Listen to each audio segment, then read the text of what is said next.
వైఎస్ఆర్సీపీ అధ్యక్షుడు వైఎస్ జగన్మోహన్ రెడ్డిపై టీడీపీ నేతలు విష ప్రచారం చేస్తున్నారని మండిపడ్డారు. కొల్లేటి సంఘం గౌరవ అధ్యక్షుడు మోరు రామరాజు యాదవులను కించపరుస్తూ మాట్లాడే తత్వం వైఎస్ జగన్ కు లేదన్నారు.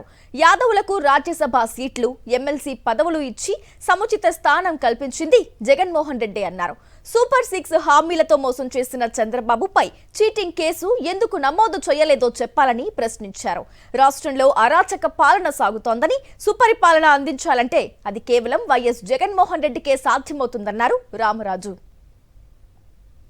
జగన్మోహన్ రెడ్డి గారు కృష్ణయ్య గారి కోసం కానీ, గోపీనాథ్ గారి కోసం కానీ వల్కర్ లాంగ్వేజ్ మాట్లాడలేదు, ఏకవచనంతో మాట్లాడలేదు. జగన్మోహన్ రెడ్డి గారు వల్కర్ లాంగ్వేజ్ మాట్లాడే మనిషి కాదు. జగన్మోహన్ రెడ్డి గారు సాక్రిఫైస్డ్ పర్సన్, చాలా చాలా మంచి వ్యక్తి, గుడ్ పర్సన్.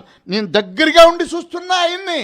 అటువంటి ఆయన్ని మీరు ఫ్లెక్సీలు మన ఏలూరు సెంటర్లో తగలబెడుతున్నారు అంటే నా మనసుకు బాధ కలిగి జగన్మోహన్ రెడ్డి గారిని మన బీసీ సోదరుడు ఏమనొద్దు, బీసీలకు యాదవులకు అంతులేని పదవులు ఇచ్చినటువంటి ఘనత కూడా జగన్మోహన్ రెడ్డి గారికి దక్కిందని నేను చెప్తున్నాను. వెంకటేశ్వర స్వామి గుడి దగ్గర కూడా తలుపు తెరవలసినటువంటిది యాదవ కులస్తులైతే అది కూడా రద్దు చేస్తే చంద్రబాబు నాయుడు మళ్ళీ జగన్మోహన్ రెడ్డి గారు వచ్చి దాన్ని పునరుద్ధరించి యాదవులే డోర్ తీసేటట్టు, వెంకటేశ్వర స్వామి డోర్ తీసేటట్టు ఏర్పాటు చేసినటువంటి గనుడు జగన్మోహన్ రెడ్డి గారు. 6 స్కీమ్స్ అని చెప్పి అందులో ఏం అమలుపరిచారు తమ్ముళ్ళు అర్థం చేసుకోండి. వెన్నుపోటుదారుడు చంద్రబాబు నాయుడు గారు అంటారు. ఇడిగా ఎవరైనా మోసం చేస్తే సిట్టింగ్ కేసు పెట్టి అని లోపలేస్తామే.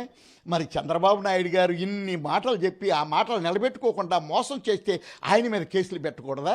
న్యాయమైనటువంటి పరిపాలన అందించాలంటే గట్స్ ఉన్న మగాడు జగన్మోహన్ రెడ్డి.